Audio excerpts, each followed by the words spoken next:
Welcome to The Beat. I'm Ari Melber. Our first guest tonight is Senator Cory Booker, fresh off that record-setting Thank you. marathon Senate speech. Very pleased to have you join us, Senator. So we'll be seeing you in a moment. Of course, as everyone knows, he's stepped up as the leader for the Democrats here, confronting the second Trump term. And I will now tell the folks what just about everyone in the country saw. Booker's address argued that Trump's lawless second term is now a crisis, galvanizing a new political mood that is being felt as Democrats also are just gaining ground in those special elections yesterday while Trump's on defense. And there's talk of a pivot away from Musk's crusading agenda. The billionaire and outside money that he spent was still part of a losing effort in Wisconsin last night, a liberal Democratic judge winning there.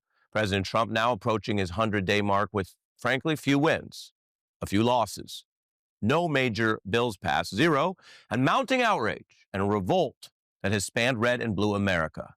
It is possible that with Senator Booker's help, we're about to hear from him momentarily, some of the power dynamics are now being reshaped before our eyes.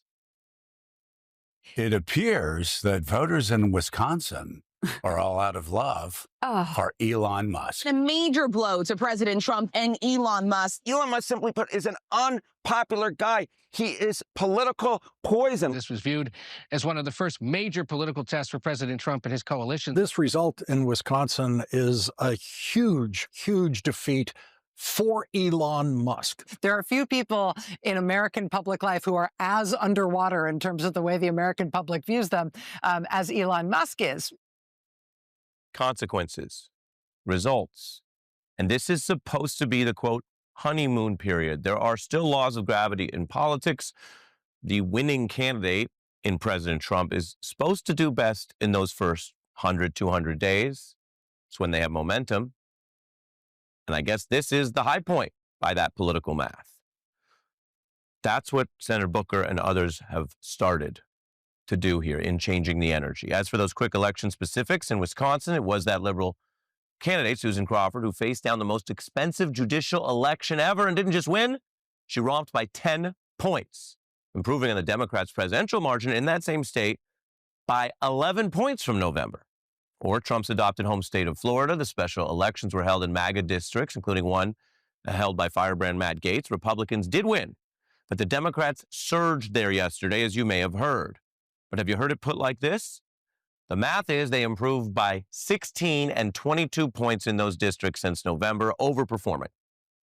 Now, how bad is it getting in these once red districts? Well, Trump just rescinded a job offer to join his administration to Republican Congresswoman Elise Stefanik. Remember, she won by 24 points.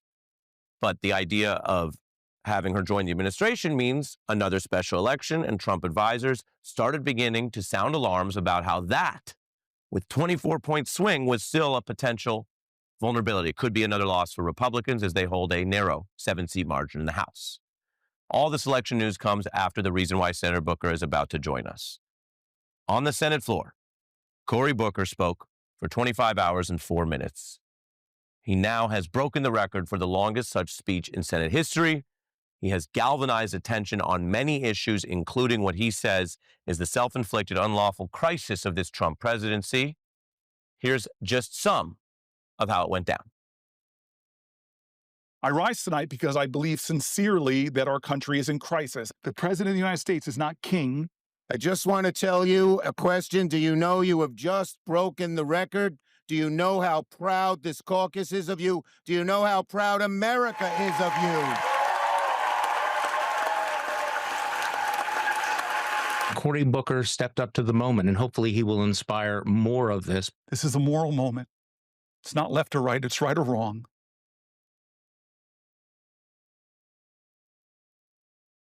Let's get in good trouble.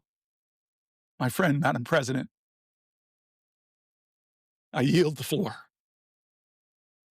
Cory Booker didn't need a bathroom break, didn't need a nap, didn't even seem to need a snack. Tonight at 7:19 p.m. Eastern, Senator Booker broke the record for the longest speech ever given by a United States senator. No one has ever held the floor that long and then yielded. And at the end of the grueling speech, the senator also referenced something many wondered about. I want to go a little bit past this, and then I'm gonna deal with some of the biological urgencies I'm feeling. Yes, we are all humans, even when some people achieve what looks like a superhuman run. If you want to put it in a lighter way, many senators like to talk for a while. It is supposed to be the focus of the great debates in our country. So out talking all of them for a cause at your own physical sort of risk and draining is really something. Now you could say, okay, but this is for politicos or Senate nerds or people in this country obsessing over many, many problems that we want to address in government. But if you widen out, I want to show you this tonight. What happened in that Senate, what Cory Booker chose to do at this moment, with everything we're living through in this second term, drew organic and serious interest around the world. Senador demócrata Cory Booker ha pronunciado un maratónico discurso de al menos 17 horas. Der demokratische Senator Cory Booker stellte mit einer Rede im Senat von Washington. J'ai l'intention de perturber les activités normales du Sénat des États-Unis aussi longtemps que j'en serai physiquement capable. Il n'échappe pas, lui non plus, à quelques pratiques anciennes et originales comme... I would say the man of the hour, but he might be the man of 25 hours. Senator Cory Booker, thanks for joining me on The Beat tonight. No, thank you. And there's an extraordinary man's this camera here for your network, and he gave me a seat, so I want to bless him for that. You deserve a seat, probably. Senator, we've set aside a good amount of time here because so many people want to hear from you. I have to be honest with you. We have not set aside 25 hours. I'm grateful for that. That's a blessing, too. We've heard you, and we've heard why you did this. Would you be willing to share what you've heard back from your constituents, from citizens? Because now you've had some time to digest the response. Not as much. My staff has sort of been dosing out some things to me as I've tried to, just physically recover, even though my spirit is really soaring. Sure.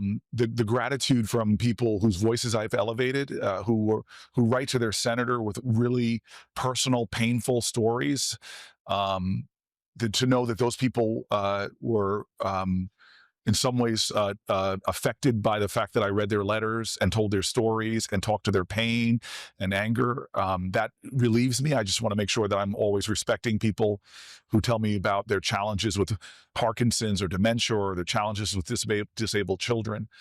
But to hear from Americans that feel really ignited and inspired, especially those who aren't that political or not that kind of base partisanship. That was really what I was dreaming of, is that somehow I could strike a chord that wasn't the normal left-right debates, but that in many ways could lift us beyond those to talk about a larger moral moment. We showed some of the international reaction, which again is not how the Senate, let alone the Democrats in the minority, have been heard from over the last months. You changed that. Here's some more of the political reaction we've seen. What Cory Booker did over the last 24 hours may have changed the course of political history, but he struck the kind of tone that grassroots Democrats are looking for. A Democrat actually doing something. Wow. I mean, wow. That's the longest someone's held Congress captive since January 6th. We need that kind of energy coming from the Democrats. People feel that no one is fighting for them. And when I look at Cory Booker, I feel like Cory Booker's fighting for them. We have some sense of what moved you to do this substantively because we got to hear you explain it. I am curious, why now? Why this moment? You did it going into those elections, not knowing the outcome. You did it after some of these other court rulings. Enlighten us as to why now. We had a terrible fight in the Senate, and I love my 46 Democratic colleagues, but it was, if you were in those caucus meetings when we were debating over what to do with the continuing resolution, everybody who stood up actually had principled, strong feelings, but we were divided against each other on what to do. And I think I felt so, I won't use the word demoralized, but pretty down after that. And then I got it from people around my state who were just fit to be tied. And it really, that was a time that it really came together for me that enough is enough. I've been doing a role in my caucus right now I believe in the people that I serve with, so I've been trying to get them to lean into social media where more and more of our voters are, and I've been proud of them. But I said I need to step out and do something, and so I was hoping I could do something that would unify our caucus and unify people who believe that the country is facing really disastrous waters right now. And so I figured this was it. And I'll have to say, I didn't know if I could last 5 hours, 10 hours, 15 hours, but I always knew that out there, way out there, hoping it was within my reach, was the fact that a fierce segregationist was a guy that in this body, this noble body, hasn't always been right, has often been wrong, but over our history, I think the arc of our nation is bent more towards justice, but I thought it was an injustice that record was held by that segregationist. You mentioned the segregationist Strom Thurmond. That has been part of the Senate history. If you read the Robert Caro books and the way the Senate rules were sometimes twisted to further the hand of segregation. And then, interestingly, sometimes the Senate rules allowed for progress, which is why we got, as you know, and I think viewers know, a Civil Rights Act of 64 and a Voting Rights Act of 65. He was fighting against that progress. And so I briefly want to play a little bit about him because you did break his record yesterday. Take a look. James Strom Thurmond of South Carolina was known for one thing, race, his opposition to integration in America. And I tell you, the American people from one side or the other had better wake up and oppose such a program. He holds the all-time filibuster record in the Senate. He once talked for 24 hours straight. The subject was civil rights. He was on the wrong side of history. Do you think some, not all perhaps, but some of what Donald Trump is doing and those who acquiesce, who are quiet, or those billionaires who once criticized him and now join him as a legal resident father is shipped away. Are they on the wrong side of history? Well, you know, you're making me emotional looking at that because while he was in the Senate, a place that Black people were never imagined to be, a brief period in Reconstruction in the 1800s, my family, my elders, were suffering at the hands of that kind of leadership. And, you know, my parents raised my brother and I in a very privileged, amazing town in New Jersey, but segregationists wouldn't let us move in. My parents had to get a white couple in 1969 to pose as my parents to put a bid on the house that was eventually accepted, and the closing came about. And, you know, my dad and mom were very clear to my brother and I growing up in this relative privilege for two Black boys to let us know whose shoulders we stand on, who bled, who sweat, who struggled, that we could have the opportunities. And my parents, if anything they commanded my brother and I to do, was to prove worthy of all those struggles and sacrifices. So my mom, who was watching from her TV set, who did a sit-in in Charlotte, Virginia, excuse me, who told me about the indignities and the suffering of growing up in a world that men like him so viciously segregated. There was a deep satisfaction in that thread that I hold on to, that is still being held by those ancestors who fought against that. And so for me, that compelled me. I tell you, when members of the Congressional Black Caucus, who are my elders, some of them are much younger than me, but they stretched the gamut. When they started pouring into that chamber, as I got closer and closer to that segregationist record, I just felt really lifted by them. I looked into the galleries and saw so many younger people than me, and I knew that we could change history together, not just in one guy's speech, but just like all those people who brought about the Civil Rights Act, who brought about the Voting Rights Act, that brought about the Fair Housing Act of 68, that really was a law that we had on our side to buy the home we bought, that we maybe could prove worthy of those blessings collectively. And so when you bring up Donald Trump and some of the history of his family, I don't want to demonize him because John Lewis and other marchers who stood up against the worst of the worst, they never gave in to hate. They never gave in to diminishing their character in order to aggrandize their own. But they talked about the issues. And I hope America right now doesn't get too caught up in making Donald Trump the center of their focus, because that's what he wants to be. I want people to return to the center of their focus, the people that might lose their Medicaid, the people that might lose their Social Security, the veterans right now who are being fired to this man, who are doing noble work in their continuation of service and helping other veterans. We've got to center those people, elevate our conversation, and deepen our fight. I've learned a hard lesson as a Democrat. We've made a lot of mistakes. We've let a lot of people down, but we've got to learn. And I think what people want, as you said, they just want us, they want to know that we hurt and that we're angry, but that we're using that pain and that anger not to consume us or not to turn us into what we're against, but to use it as fuel to fight for people. Right. And people had seen versions of this, including protests. I don't want to minimize a lot of what's been going on, but no one's catalyzed this fight who's been in the Democratic caucus or leadership like this until you this week.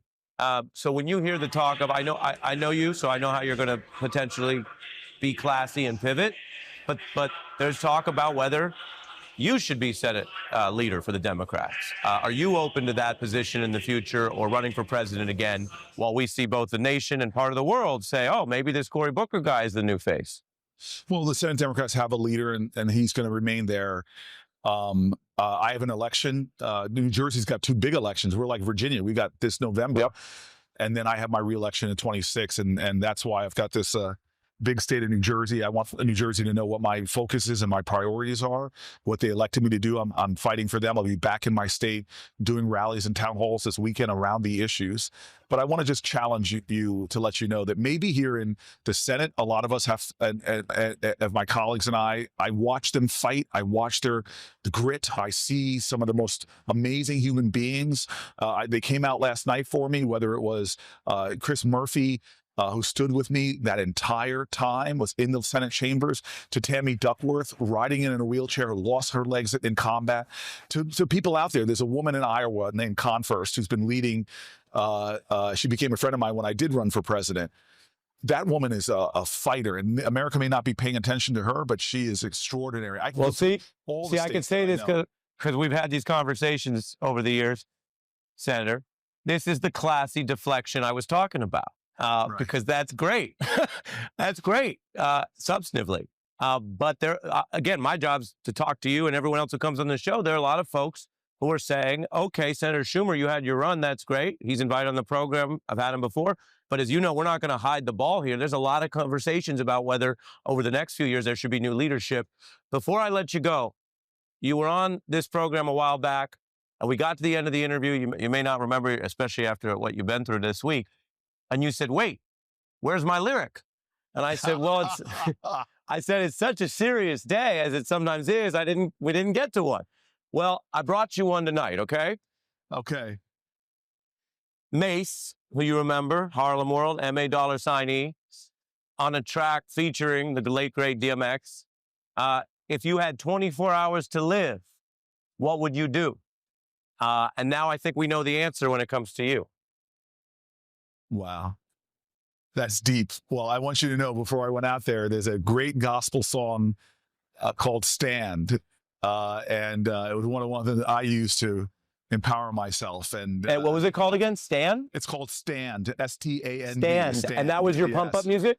That was one. I leaned on a lot of gospel, my brother, to stand up and to let myself know that my body was not capable of 25 hours, but I knew if I could tap into the Spirit, and I think that a lot of the Spirit that binds us all together, that I can make it through.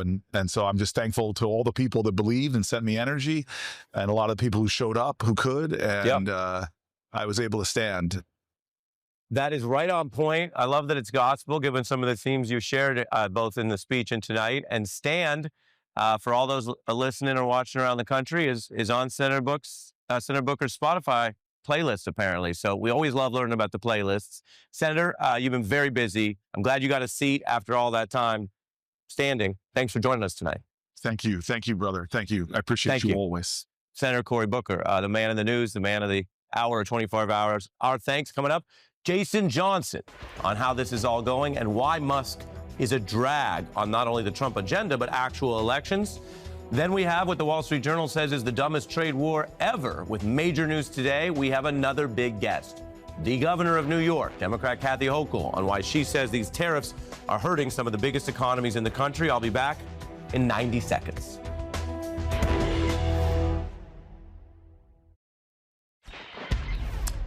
We just heard from Senator Cory Booker, who chose to give that speech. He told us he didn't know whether he would make it 25 hours, but he did know that he was going into these special elections, and he wanted to do it first no matter what, not waiting or assessing the risk of whether there would be good Democratic headlines for his party. But there are.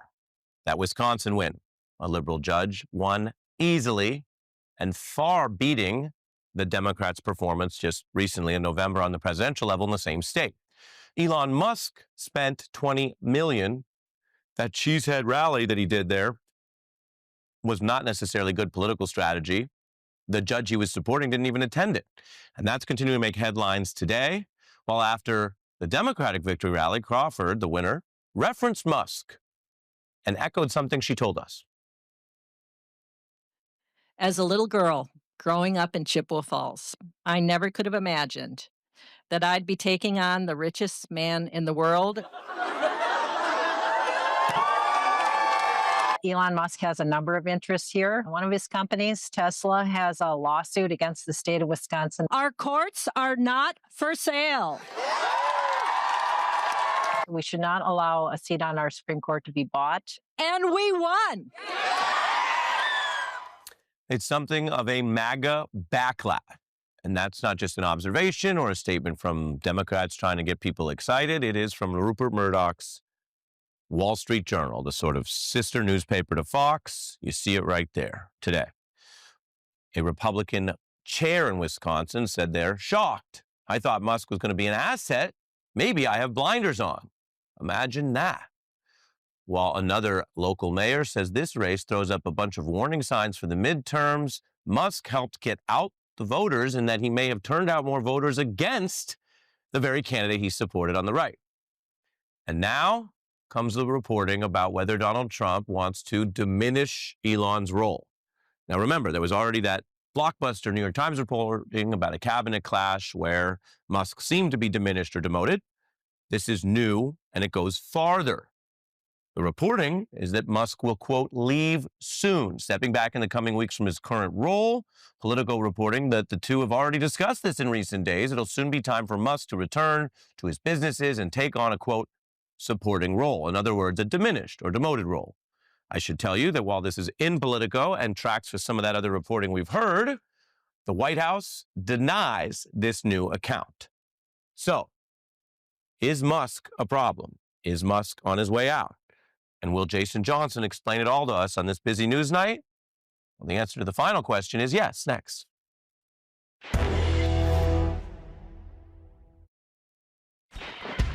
You really know when inflation's out of control and you can't buy an election for $20 million. Joy Behar with the Zinger. We're joined by Jason Johnson. Is there a new mood here for Democrats tonight? There's a new mood. There's excitement because of the elections. There's excitement because of Senator Booker.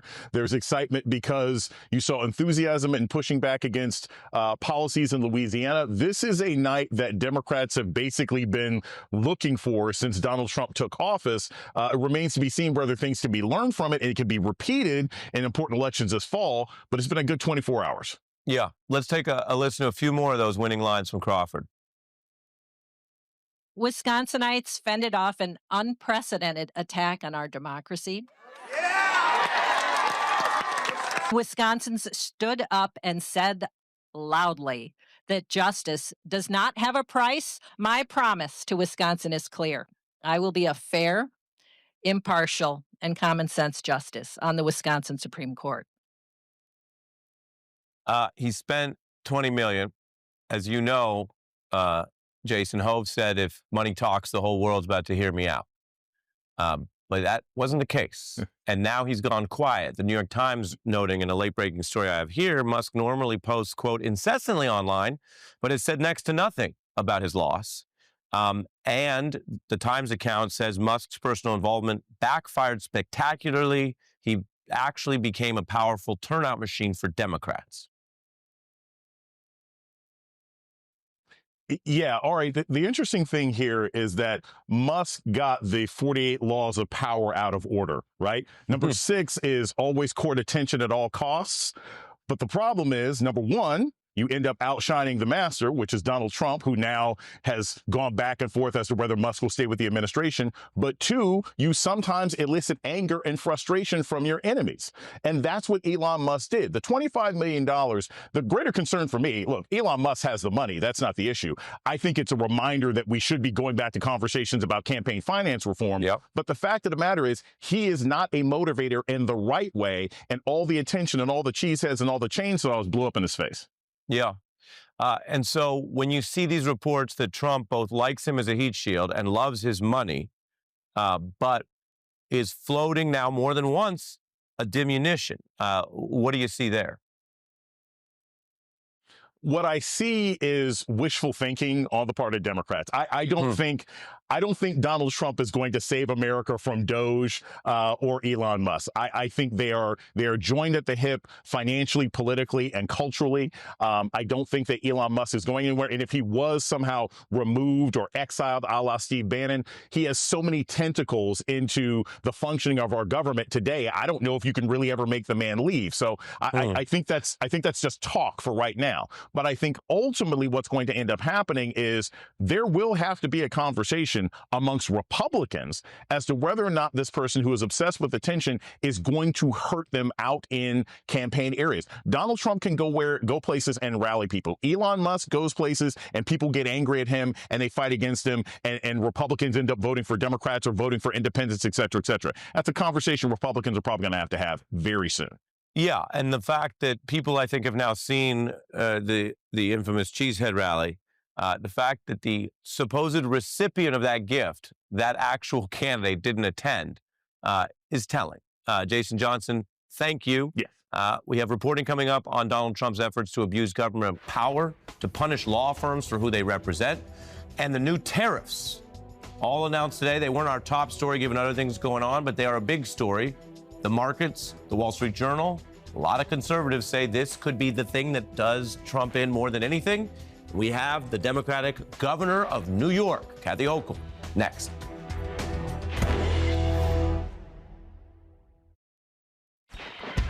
President Trump today escalating this ongoing trade war. These are the largest set of tariffs yet. Now, he argued in a White House setting that this is a good thing for the United States. Called it even at one point a Rose Garden type celebration. Many others view it differently. And many sectors of our economy are bracing for an impact that has been universally described as likely negative for you, a regular consumer or taxpayer. Just a couple details. The tariffs hit at least 60 countries. The reasoning, the president says, all of these countries to one degree or another have been what he calls unfair to the U.S. All of this could amount to trillions of dollars. The conservative Wall Street Journal calls it a multi-trillion-dollar tax. Consumers are scrambling ahead of planned car tariffs to begin tomorrow. Many view this as a self-inflicted crisis, and there are Republican senators who rarely challenge this president on just about anything, but for them, it's apparently a bridge too far. Here is Tom Tillis from North Carolina. Anyone who says there may be a little bit of pain before we get things right need to talk about farmers who are one crop away from bankruptcy. They don't have time. So we could do damage that's irreparable to farmers. That's a top Republican saying Trump's plans could do irreparable harm to farmers. Senate Democrats are also trying to force a vote to reverse one country's tariffs, Canada, that the U.S. has put on under Trump. And they've already found 4 Republicans to join them, including names you might know, Mitch McConnell, Rand Paul, and others. Now, that bill is unlikely to become law. We can tell you that right now because of the way Republicans are controlling the House. But even that happening and those senators wanting to actually go on record whether or not the thing happens tells you something about why this issue may be so different than others. And I've told you before, not everyone's invested in the stock market, may not be your thing day to day. But these are a lot of pro-business, sometimes anti-tax folks, and you can see what the market wisdom is right now. Responding to specifically the Trump agenda, among other things, a tough performance there. Americans have noticed how this affects them. Many worry the tariffs will make things worse. We want to show you now. I showed you some of Wall Street. I showed you some elites. Let's go out to Wisconsin, where we're going to hear what actual voters were saying just yesterday. We were thinking of all the tariffs and everything and how everything is going to go up. It's scary. Yes. You know, it's very worrisome of where we're going to be. You know, do I want to keep things in America? Absolutely. Right. You know, but there's got to be a little give and take. Yes, I will accept some, but obviously we all have our limits when it comes to our pocketbook. How much are you willing to give? Not very much. I hate to tell you that. Yes, not very much. This affects real people, and we turn now to someone leading one of the largest states in the country, the New York governor, Kathy Hochul, a prominent Democrat who recently explained that she views the tariffs as a reckless tax on hardworking New Yorkers and that this could risk tanking the economy. Thanks for being here, Governor. Good to see you again. Absolutely. You do real work with real people. This is a real thing that, as you've warned, will affect them. What's your response to these new tariffs tonight? This is the largest tax increase in American history. Nothing short of that. And a place like New York, I have the privilege of governing the 10th largest economy in the world. Wow. I have Wall Street. I have rural farmers. I have the Walmart moms who are pushing that big shopping cart with the oversized toilet paper and paper towels and baby food, because I was that mom, who are now wondering, even at Walmart, are my prices going to go up? So this is cataclysmic. It is an earthquake, and we're going to feel the tremors for a long time. I have to ask why. Who are we liberating? We're not liberating Wall Street. We're not liberating the senior couple who's watching their portfolio, their nest egg become scrambled. They've been saving their whole lives. Who are we helping here? We're hurting real people in our state and across this country. Yeah. And, you know, in politics, sometimes they say they're the show horses or the workhorses. You seem to have led New York as more of a workhorse, saying, let's get down to business. Let's get real economic opportunity. Some people around the country, they hear New York, they think Times Square. But there's a lot more to it than that, as you've argued. And your Democratic colleague, Chuck Schumer, was making the same point. The President Trump's tariffs will cost upstate New Yorkers $7 billion per year. He says it could hit this region harder than just about any place in the country. Do you agree? And what can Democrats do about it? Because unlike some other issues we've covered, there aren't legal arguments for the courts to come in and stop a tariff. The president has this authority. He's just using it in a way that a lot of people say is dangerous. Right. This is a pounding on upstaters. And I'm from upstate. I'm the first governor from Buffalo since Grover Cleveland. And we sit on the border with Canada. We have 450 miles of shared border with Canada. They're our largest trading partner. The majority of our imported food comes from Canada. Buffalo, half of the Sabres game. I'm a hockey fan as well. They're Canadians. They buy Buffalo Bills season tickets. They buy the theater tickets. They shop in our stores. It's going to affect the number of people already. There's a decline of 20% of Canadians coming across the border to visit because they're angry. They're really pissed off about this, and they were our friends. But also the cost of doing business. Talked to one farmer yesterday who's devastated. He said, you know what? This is going to cost me more every single month for the extra shavings. They get the wood shavings for the stalls from Canada. They get their fertilizer from Canada. They get their steel and aluminum to repair fences and barns from Canada. He said, it's going to cost me, just for feed alone, $10,000 more a month. So can anything be done? Well, I'll tell you what I'm working on in my budget as we speak. I have a plan to put $5,000 back in New Yorkers' pockets. People who have little kids, a tax credit for families, a middle-class tax cut, the largest rate decrease in 70 years. I even have an inflation rebate. We're putting $500 back in people's pockets because they paid so much more in sales tax. So I'm looking at this holistically. But here's what's going to happen. I'm going to put $5,000 back in their pockets, and the tariffs are going to suck $6,000 out. So how are people supposed to get ahead? We are fighting. We're doing our best, but I'm pleading with Washington. Keep your promise you said on Inauguration Day. Prices will go down. Right. The opposite is happening. Yeah. And why are we doing this? We heard, and in many ways the country heard from Senator Cory Booker here over the past day and tonight. Does he have the right idea, looking for new or unusual measures to confront this Trump second term? Yes. Yes. These challenging times call for creative solutions. And that's what I'm doing with my budget. and speaking out using my voice as someone who represents a population of 20 million. And we are not just a blue state. We have many red parts. It is fascinating to me that the parts of our state that are being hit the hardest were the ones that voted for Donald Trump, those rural areas, Elise Stefanik's district in the North Country. That's who I'm talking to. So he's got to realize that whether it's on Long Island, these people who supported him and voted for him who are now going to be hit, they're going to be losing their jobs. I don't know who is supposed to benefit from this. These are real people who count on the president to keep his promises. And I talked to them in diners and I went to grocery stores to talk about how expensive it is. I raised kids. I'm the first mom governor the state has ever seen. I know exactly what they're going through. And even I think about my parents' home. Their first home was a trailer park. The people who never got out of that trailer park, they shop at Walmart. And if their prices go up 10, 25%, they can't make it work. So Democrats have to stand out and point to those people that we represent and say, I'm speaking for them. You're hurting them. Those are my people. And you have to get through me to do that. We've been talking about some things that I know you're passionate about. The budget you're working on, upstate we just talked about, and of course, confronting the president's tariffs. Now I want to ask you about something you might not want to talk about, but here we are in the news, and that is this New York City mayor's race.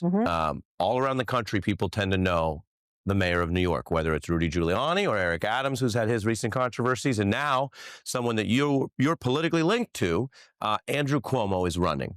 And this is someone who at times has been very prominent. People know his name. But if you look at the record, there are a ton of questions, including, of course, how he left office. Let's just remind folks a little bit about some of his record. A Cuomo cover-up. The governor's office intentionally delayed releasing COVID death numbers at nursing homes to state legislators because they were worried a federal investigation was underway. State investigators say they have evidence Governor Cuomo harassed at least 11 women. Critics say years of bullying by the governor and his staff coming home to roost. Democratic Party leaders, including President Biden and House Speaker Nancy Pelosi, call on him to resign. I never touched anyone inappropriately or made inappropriate sexual advances. Former Governor Andrew Cuomo has been accused of sexual harassment by his former executive assistant. New York Governor Andrew Cuomo is out. I know you want to focus on other things, but this is reality, and he's running. Should he be mayor of New York? Here's my position. Despite what you may think coming out of Washington, we still live in a democracy. The voters will decide who the next mayor is just in a matter of months, and they have all the facts right before them. They'll evaluate the candidates, and I'm putting my faith in the very smart, engaged voters of this city to decide who my next partner will be or the existing partner will continue. Do you think he'd make a good partner? Whoever it is, they better work with the governor because I have a lot of control over the city and I can help in countless ways. I'm responsible in large part for a reduction in crime, working with NYPD and the mayor because I've brought so much more money to the table. But when you say look at the facts, sometimes people say that and it means go get informed. And other times it's what lawyers say in a closing argument. Look at the facts, which tell you that potentially the best thing for New York is not trying to have you two work together, given all that history and what I don't imagine is a close relationship right now, if I may. It's not up to me. The voters will decide who the mayor of New York is. I'm the governor. I have a lot of authority and involvement, but I also represent the 8.3 million people who call New York City home. I have their interests at heart, and I will always fight for this city as I have for the last 3 years. New York Governor Kathy Hochul on many topics tonight. Thank you for joining me. Thank you. Really appreciate it.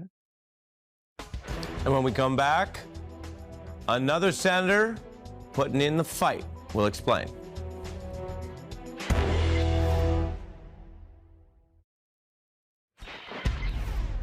Donald Trump continuing to try to abuse federal powers to go after law firms that represents clients he doesn't like.